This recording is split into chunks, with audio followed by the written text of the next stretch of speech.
ओमज्ञानतिमिरान्धस्य ज्ञानञ्जनशलाकया चक्षुरुन्मीलितं येन तस्मै श्रीगुरवे नमः।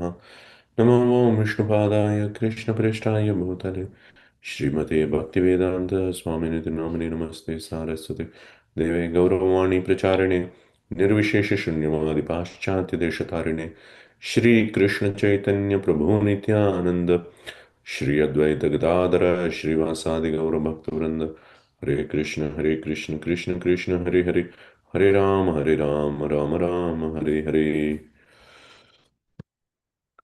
We are discussing from Śrīmad Bhāgavatam. Let me share my screen.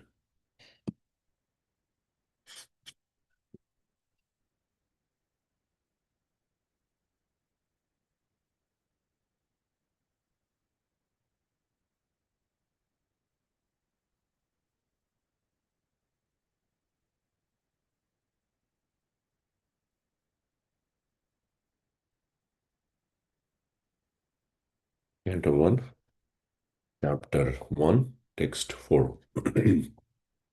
Naimishe nimishakshetre rishayas shaunakadayah satram swargaya lokaya sahasra samamasata. Synonyms: Naimishe, in the forest known as Naimisharanya.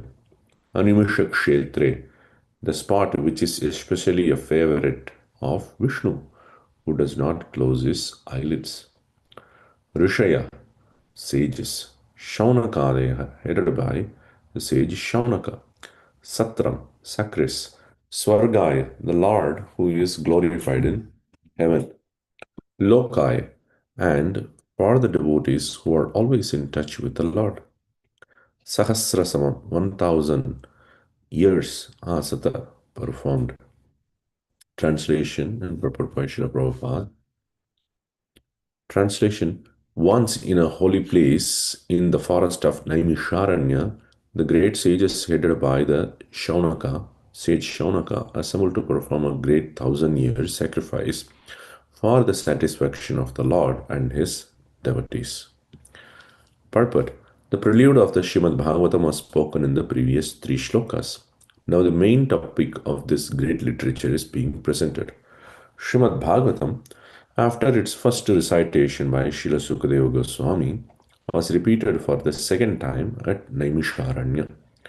In the Vayaviya Tantra, it is said that Brahma, the engineer of this particular universe, contemplated a great wheel which could enclose the universe. The hub of this great circle was fixed at a particular place known as Naimisharanya. Similarly, there is another reference to the forest of Naimisharanya in the Varaha Purana, where it is stated that by performance of sacrifice at this place, the strength of demoniac people is curtailed. Thus, Brahmanas prefer Naimisharanya for such sacrificial performances. The devotees of Lord Vishnu offer all kinds of sacrifices for his pleasure. The devotees are always attached to the service of the Lord, whereas fallen souls are attached to the pleasures of material existence. In the Bhagavad Gita, it is said that anything performed in the material world for any reason other than for the pleasure of Lord Vishnu causes further bondage for the performer. It is enjoined, therefore, all acts must be performed sacrificially for the satisfaction of Vishnu and his devotees. This will bring everyone peace and prosperity. The great sages are always anxious to do good to the people in general. And as such, the great sages headed by Shaunaka and others assembled at this holy place of Naimisharanya with a program of performing a great and continuous chain of sacrificial ceremonies. Forgetful men do not know the right path for peace and prosperity. However, the sages know it well, and therefore, for the good of all men, they are always anxious to perform acts which may bring about peace in the world. They are sincere friends to all living entities, and at the risk of great personal inconvenience, they are always engaged in the service of the Lord for the good of all people. Lord Vishnu is just like a tree, great tree, and all others, including the demigods, men, siddhas, charanas, vidyadharas, and other living entities, are like branches, twigs, and leaves of the tree. By pouring water on the root of the tree, all the parts of the tree are automatically nourished.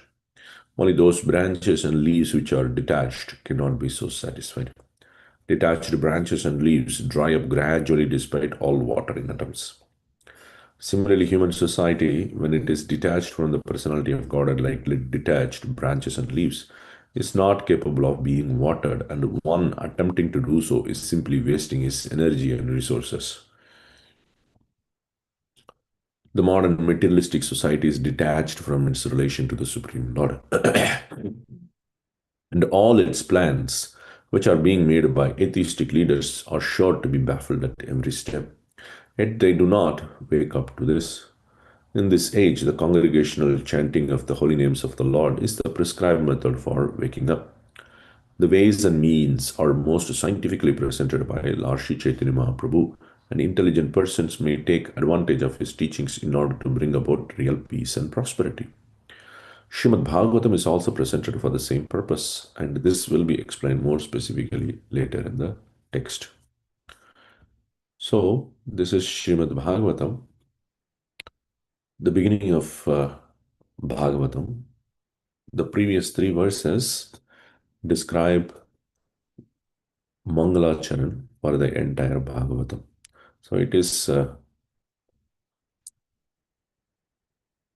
custom to write Mangalacharan in Sanskrit works before beginning that particular work, so that they can invoke auspiciousness for their ability to complete that particular work. The first three verses of Srimad Bhagavatam compose that Mangalacharan. Now, after the Mangalacharan is done, Vyasadeva starts describing the story of how Bhagavatam has come about. Bhagavatam is a conversation between Shukadeva Goswami and Parikshit, and which is again spoken another time by Sutta Goswami to the sages of Naimisharanya. The sages of Naimisharanya is being described here. The sages of Naimisharanya they were performing a sacrifice for satisfying Lord Vishnu. The word Swargaya is used here. Swargaya means one who is sung about in the Swarga. So the usual meaning of the Swargaya mean for attaining Swargaloka. But as our acharyas point out, and Srila Prabhupada also point out, that attaining Swarga is a temporary goal to be pursued about. And this specific sacrifice, which was being performed for 1,000 years by Shaunaka and other sages, are for satisfying the Supreme Lord. Any sacrifice, if it is not performed for the satisfaction of the Supreme Lord, is a wasted effort. Why?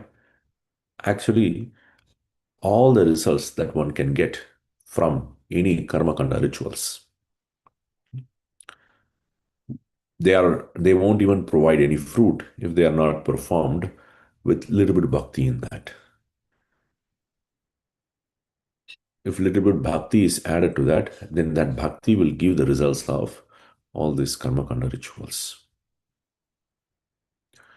Karma kanda rituals in modern day time, like for example, we go to a temple of a devata, we worship the devata, and we perform some puja for Saraswati, Ganesha, Durga, like that.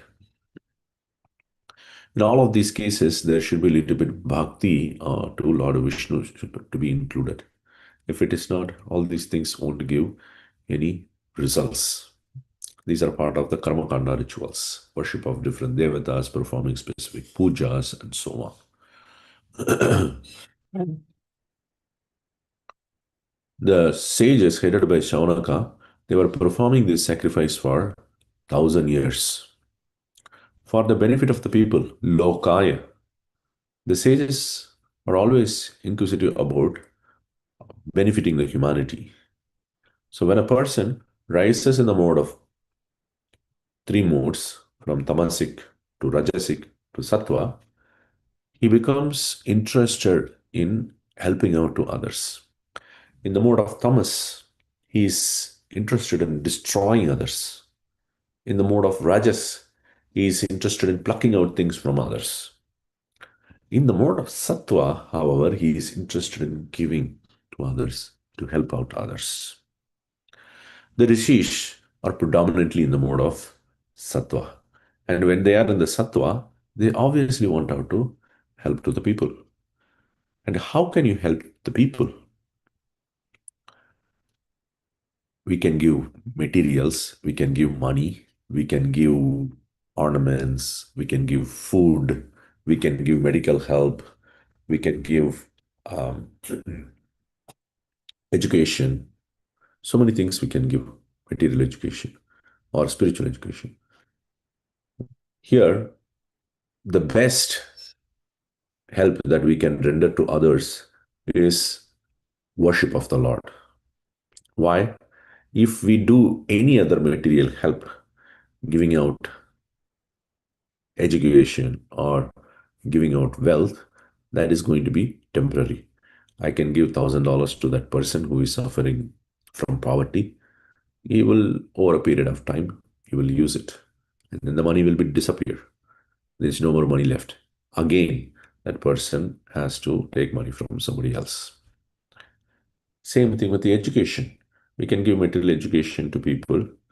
They may use it for getting a job somewhere else. They may work until the end of the life. Once they grow old, they have to retire from their job, or somebody may kick them out of the job because of a layoff. So that is also not going to permanently give effect.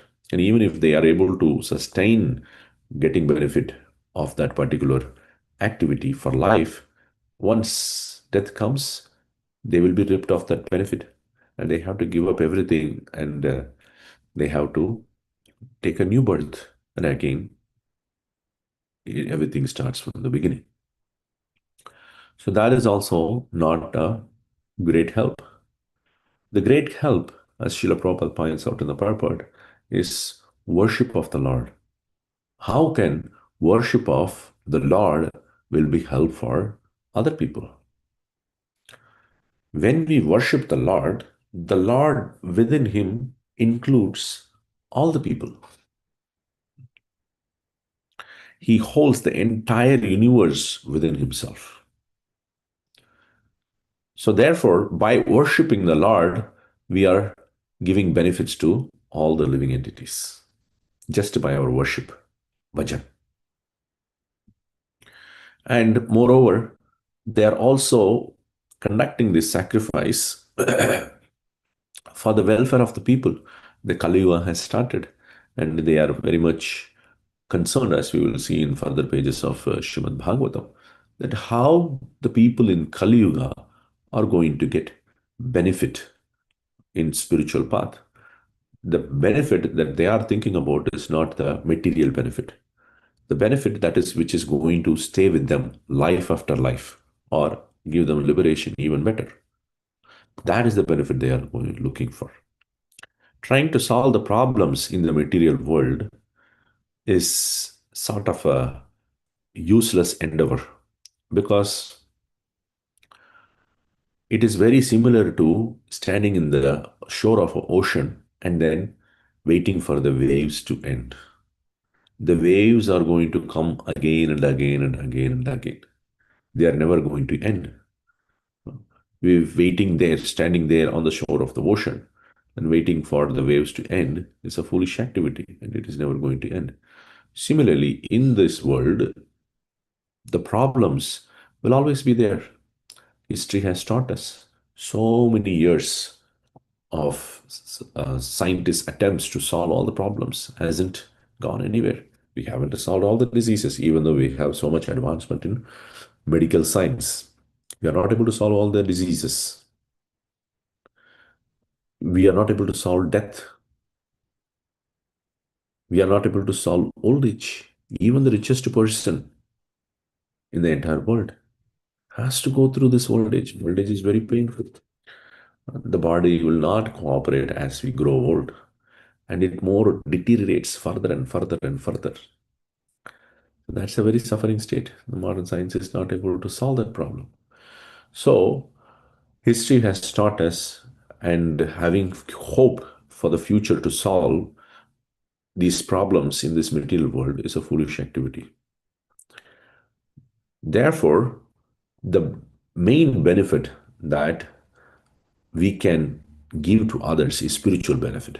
Because spiritual benefit not only is going to stay with the person in this life and give him some benefit, it's going to stay with him life after life until he liberates, until he gets liberation. So the rishis were concerned, and then they are performing this yagya for satisfying Vishnu. Srimad Bhagavad Gita, Lord Krishna says that he is the benefactor of the yagya. The yagya is finally meant for him. The sages are performing this yagya for satisfaction of Vishnu. However, this is a karma kanda ritual. This is sort of an indirect way of pleasing Vishnu.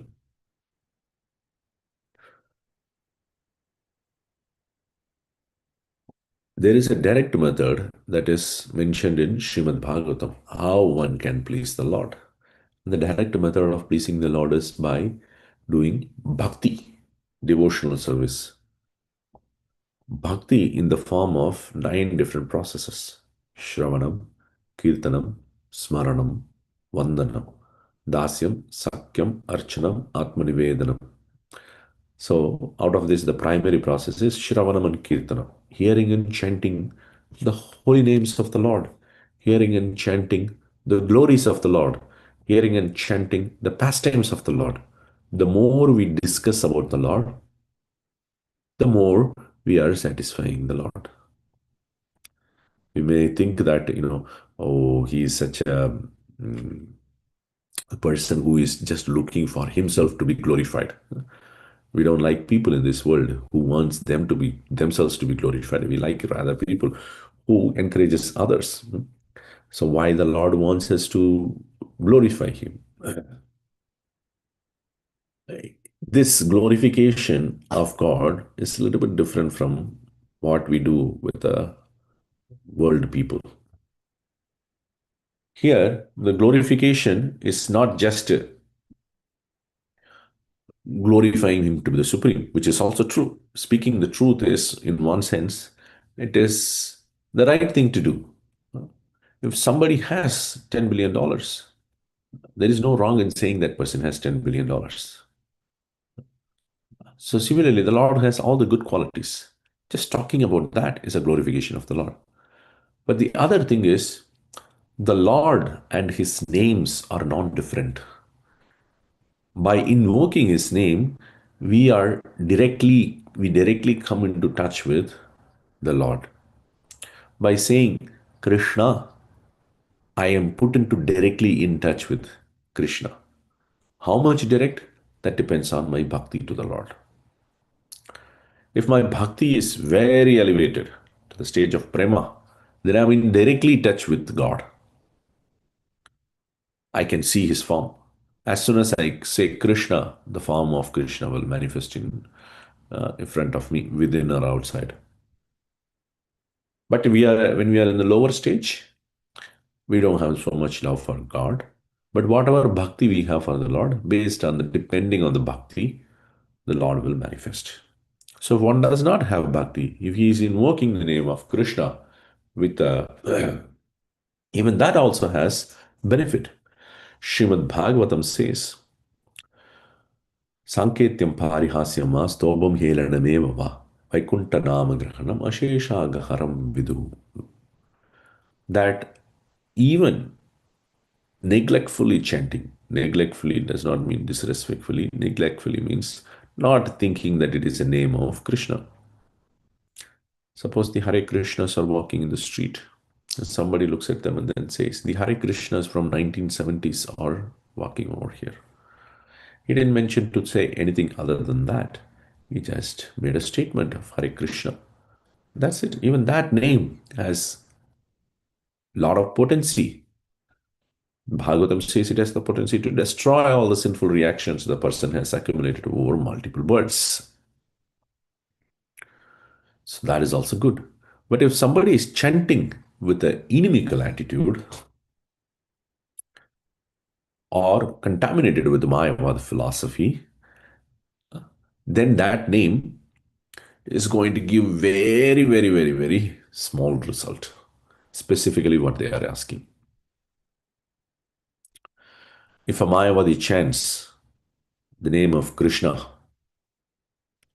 then he may get the results that he is looking for. A Mayavadi who says that the form of the Lord is Maya, who thinks the name of the Lord is Maya, who thinks the pastimes of the Lord is Maya. So this Mayavadi, if he chants the name of God, why will he chant? He will chant to attain liberation. Then the name becomes merciful even to that person and gives that particular benefit. However, the Vaishnavas are not advised to listen to the names, glories, pastimes of the Lord coming out from inimical or people who are contaminated with Mayavadi concepts. The reason is that they will also inject their own emotions, part of that emotions and conceptions, part of that process. While telling the katha of the Lord, they may just inject Mayavadi concepts into that, and that is very dangerous because we will get deviated from the path of bhakti, and then we will attain a very lesser goal in life. Therefore, we should hear from the holy names from directly from the devotees.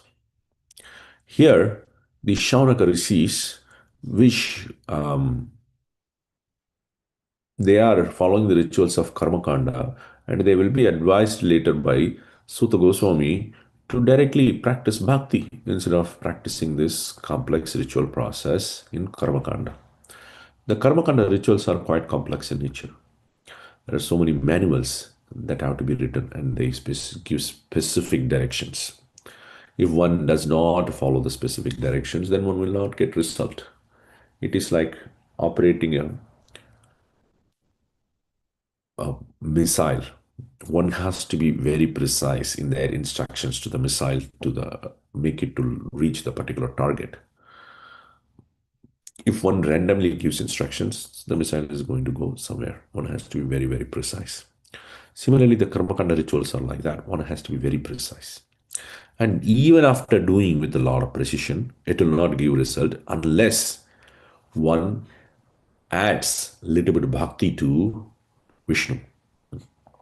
So the rishis headed by Shaunaka, they are performing this Karmakanda rituals because they have not been injected with faith to practice bhakti. The faith to practice bhakti comes from a devotee. Unless a devotee comes and gives that faith to people, generally people in this world are not going to worship the Supreme Lord directly by the process of bhakti. When a particular procedure is complicated, people like that. Why? Because it is seen in this world that you can achieve greater things by hardships. You don't achieve greater things by simple procedures. However, people who are smarter, they choose a smart path. You can, even in this world, get things achieved through a simple path. All you need is luck, idricha, luck. So similarly, as one may invest a lot of money into a particular stock, and because of the luck, that stock may just rise up in that time. He may become very rich. He didn't work hard. All he has done is that chose that particular stock. Luck played favorably toward that person. So, in the spiritual path also, there are lucky paths available. And the path of bhakti is a lucky path. And how does this lucky luck arrive in the path of bhakti? It arrives from a devotee. A devotee comes and injects the faith that he is holding in his heart into another person. When that person receives the faith, then he becomes eligible to practice bhakti. And he follows the path of bhakti with great desire and interest. The path of bhakti is very simple. It does not have a lot of rules, especially hearing and chanting. One can chant the names of the Lord anytime. There is no restriction on time. There is no restriction on place. There is no restriction on the condition of the body or the environment. One can chant in any environment. One can chant while sleeping. One can chant while traveling. One can chant while working. One can chant while driving. So the chanting does not have any restrictions. Whereas here, the karmakanda rituals that are followed by Shaunaka and other sages have a lot of complicated procedures. Rishis have to be present, and there are so many experts. They have to be present. In Bhagavatam later, it will be mentioned that different experts have to come to make a sacrifice happen.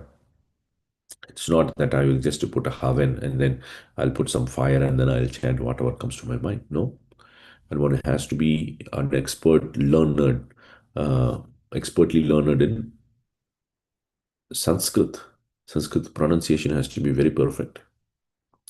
We see in the story of Vritrasura, when a particular yagya was being done, just by mispronouncing a single syllable, the result of the sacrifice has come opposite. So one needs to be very careful. One needs to bring in the right experts to perform the sacrifice to get it to completion. And that sacrifice, generally performed for attaining something material results, is temporary. We can use the same sacrifice to please the Lord, as the sages headed by Shaunaka are trying to do here. But that is a complicated procedure, complicated way, and an indirect way to satisfy the Supreme Lord. There is, however, a very simple and easier process and a direct process to satisfy the Supreme Lord. That is by chanting the names and glories of the Lord and discussing the pastimes of the Lord. As Srila Prabhupada points out in the last paragraph, in this age, the congregational chanting of the holy names of the Lord is the prescribed method for waking up. Kali Yuga has a Yuga Dharma. This Kali Yuga Dharma is Harinam Sankirtan. Every yuga has a yuga dharma to attain perfection in spiritual life. In the Satya Yuga, we have dhyan, meditation. In the Treta Yuga, we have yagya, sacrifice. In the Dwapara Yuga, we have uh, deity worship, archa vigraha, worship, archanam. And in the Kali Yuga, it's even further simpler. Just by chanting the names of the Lord, one will attain perfection. And Śrīmad Bhāgavatam says that the intelligent persons will take advantage of these teachings.